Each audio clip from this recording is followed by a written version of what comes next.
Ya.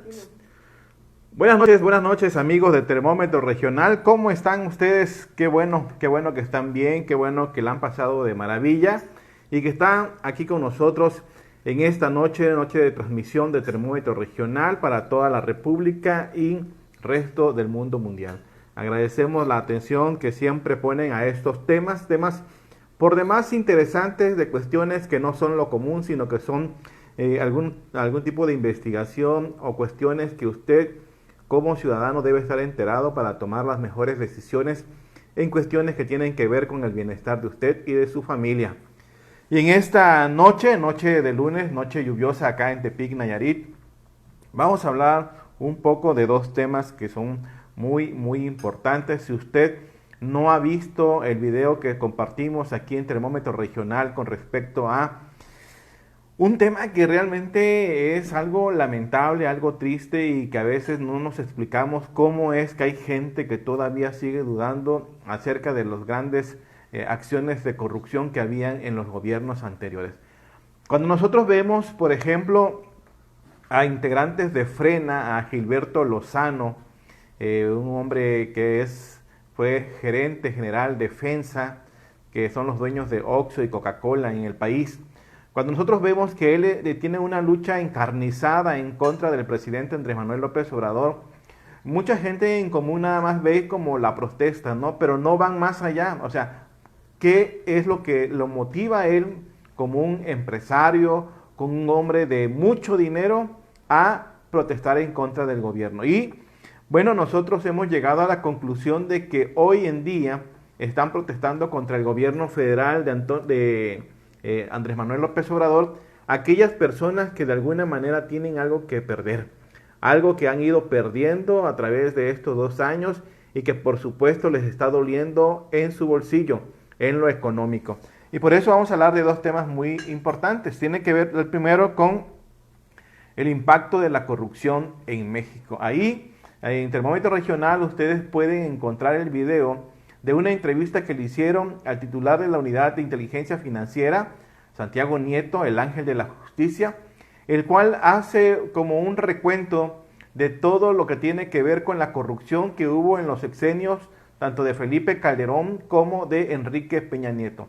Temas que para usted, que es muy informado, no debería ser de alguna manera, no debería caerle de sorpresa. Si nosotros nos vamos y nos documentamos como debiera ser, nos daríamos cuenta de que esa corrupción que hoy señala Santiago Nieto tiene sus antecedentes desde antes incluso de Felipe Calderón, hasta con Vicente Fox, cuando por ejemplo acusaron de que sus hijos compraron autobuses Estrella Blanca, la compraron a buenos precios, cuando compraron casas incluso aquí en Nayarit, casas de Infonavit, etcétera, ¿no? Pero vemos ahí datos concretos, específicos, de cómo el gobierno actuaba de una forma deprimente, de una forma alevosa en contra de usted y en contra de su familia. Porque el dinero que siempre se adjudicaron o se robaron era dinero que debería de servir para tener buenos hospitales, para tener mejores servicios médicos, para tener mejores escuelas, para pagarle bien a los maestros, a los médicos, para tener mejores servicios públicos, mejores carreteras. Pero ese dinero, en lugar de ocuparlo en las cosas que se necesitaban, fueron siempre desviados a los bolsillos de cada uno de los presidentes, expresidentes y a las personas cercanas que colaboraban con ellos. Yo sé que este tema no le gusta a muchos porque es hablar en contra de los partidos de sus amores, hablar en contra del PRI, del PAN, no gusta mucho porque hay quienes cierran los ojos ante las evidencias y tratan de defender lo indefendible. Pero esa es la verdad. La verdad es el impacto de la corrupción en México. ¿Quiénes son los que más daño le han hecho al país? ¿Quiénes son los que más daño le han hecho a sus hijos y a sus familias? Los expresidentes y los funcionarios de primer nivel. Por ejemplo, hay un caso muy interesante que usted puede encontrar acerca de la estafa maestra, donde hubo un desvío de más de 7.670 millones de pesos. La estafa maestra, donde estuvieron involucradas 8 universidades públicas, recibiendo más de 1.000 millones de pesos y casi 8.000 millones de pesos que fue desfalcado del gobierno federal. Es increíble lo que dice la Unidad de Inteligencia Financiera, que antes la UIF y la CIEDO se dedicaban a chantajear a empresarios y a quitarles su dinero, producto de su trabajo. Dice que las gasolineras y las centrales de abasto que manejan mucho recurso en efectivo eran extorsionados por la Unidad de Inteligencia Financiera y por la CIEDO y les quitaban recursos económicos. Ahora bien, ¿qué hace la UIF en la actualidad? Está investigando a 70 personas físicas que son las que citó en su denuncia Emilio Lozoya. Vamos a ver.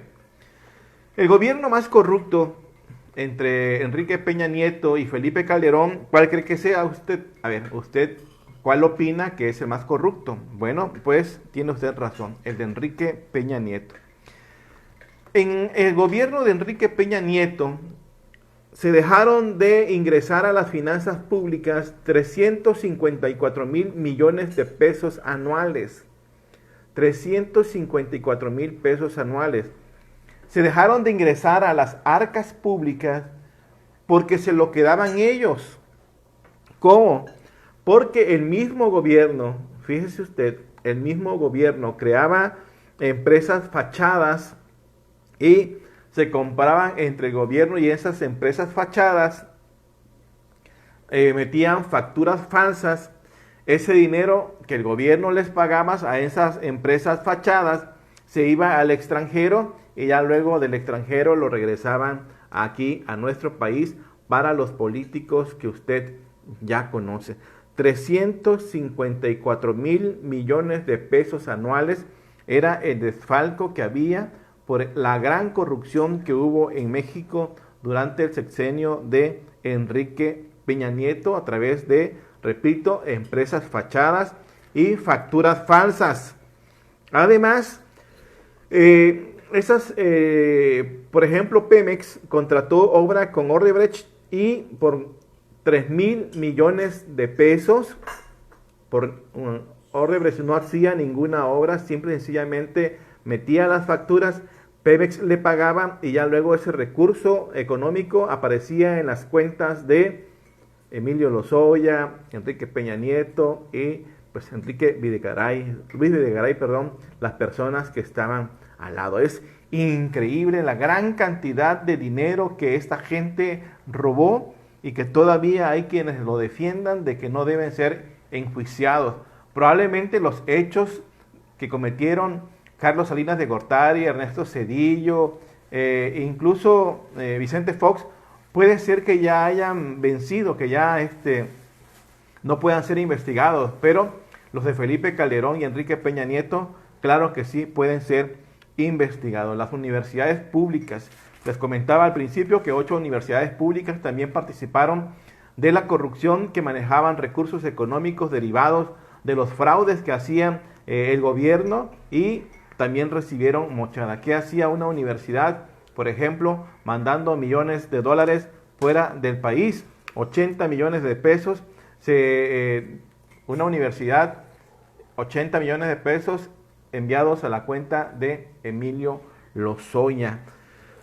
Hay una empresa en Veracruz, supuestamente constituida por un vendedor de seguro y por un despachador de gasolina. También a través de esas empresas se enviaban recursos a Panamá y a Estados Unidos y todo ese dinero venía a caer en las cuentas de esos políticos corruptos que a veces lamentablemente los mexicanos defienden con uñas y dientes.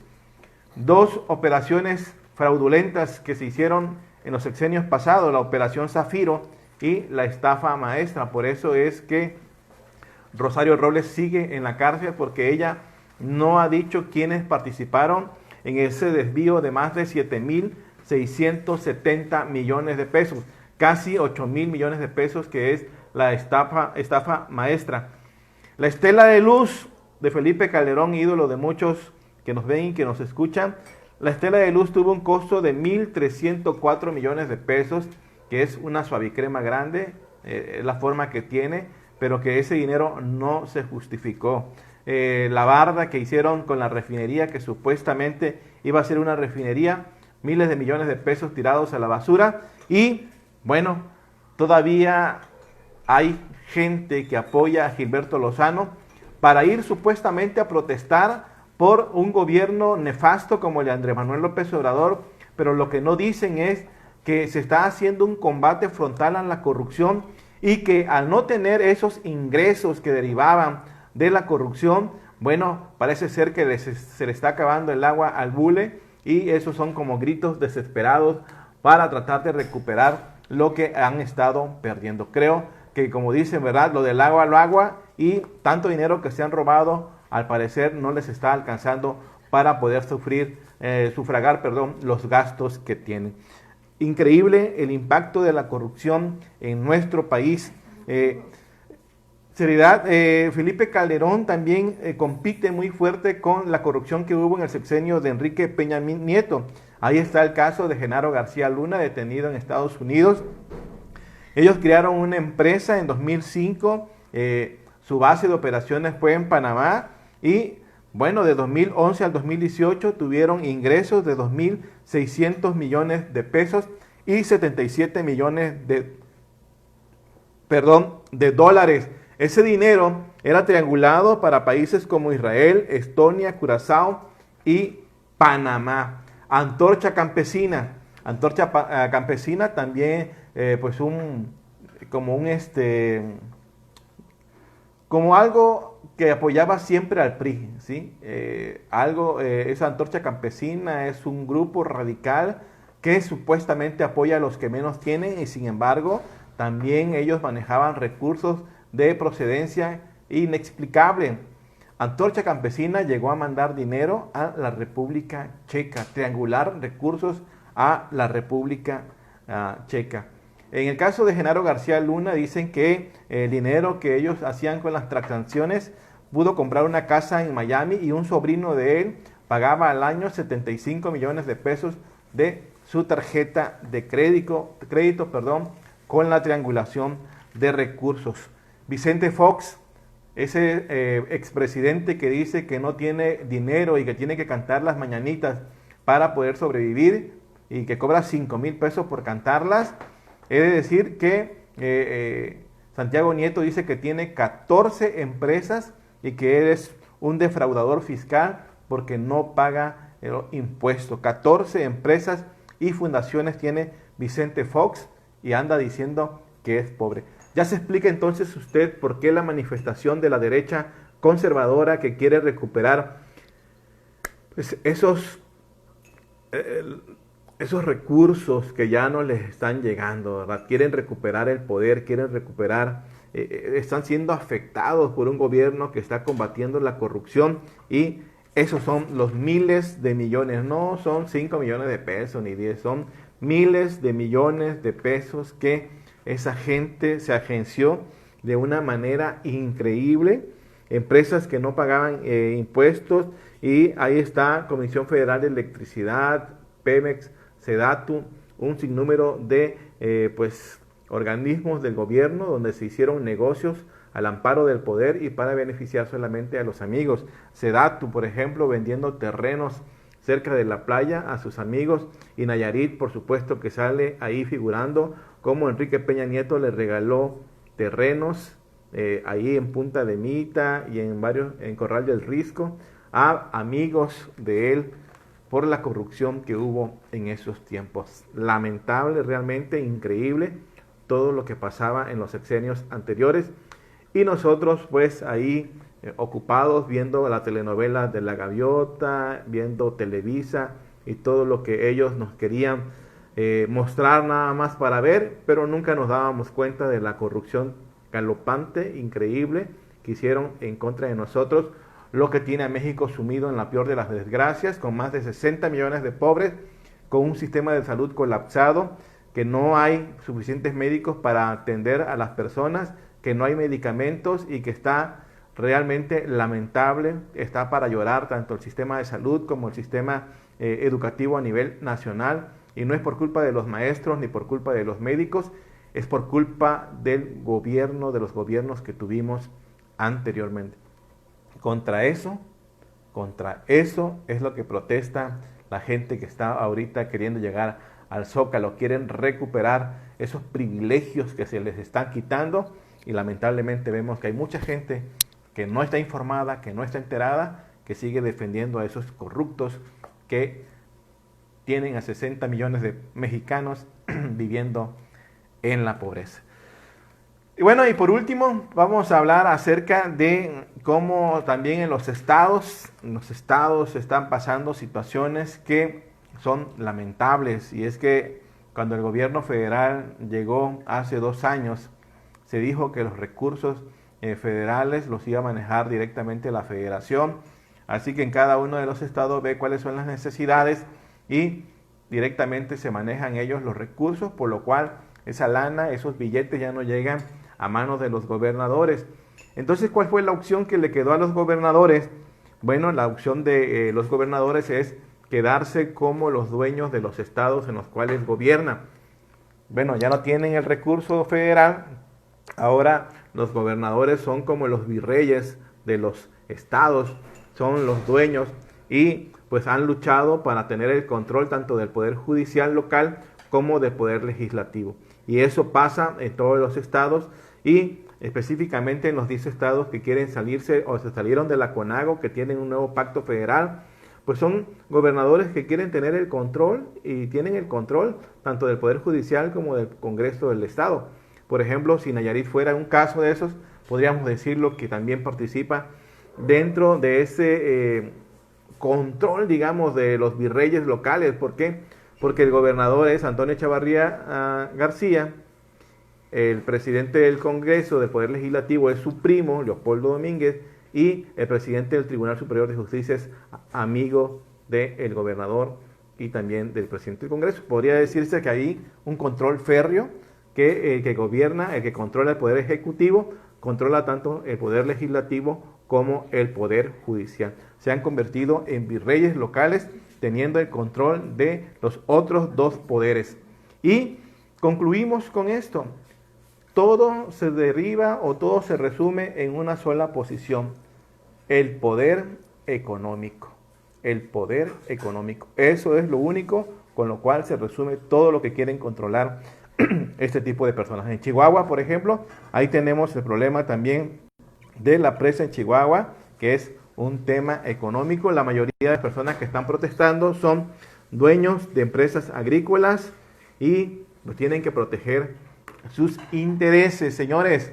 Esos políticos que salen ahorita como si fueran que proliferan, que salen como los que van a rescatar a la patria, ellos tienen también sus intereses económicos. Son escasos los políticos que de verdad quieren ayudar al ciudadano o que quieren que la ciudadanía tenga un mejor modo de vida. La mayoría quiere tener el poder por asuntos económicos. Entran al gobierno con una mano delante y otra atrás y salen dueños de empresas y haciendas y caballos. Mucho cuidado en creer en todas las promesas de los políticos que van a salir ahorita como plaga, ¿no? Prometiendo las lunas y las estrellas, pero todo tiene que ver con el poder económico. Gracias por vernos, gracias por escucharnos. Sabemos que son temas difíciles, pero usted tiene que saber la verdad y a partir de ahí tomar sus propias decisiones. Nos vemos el día de mañana. Muy buenas noches.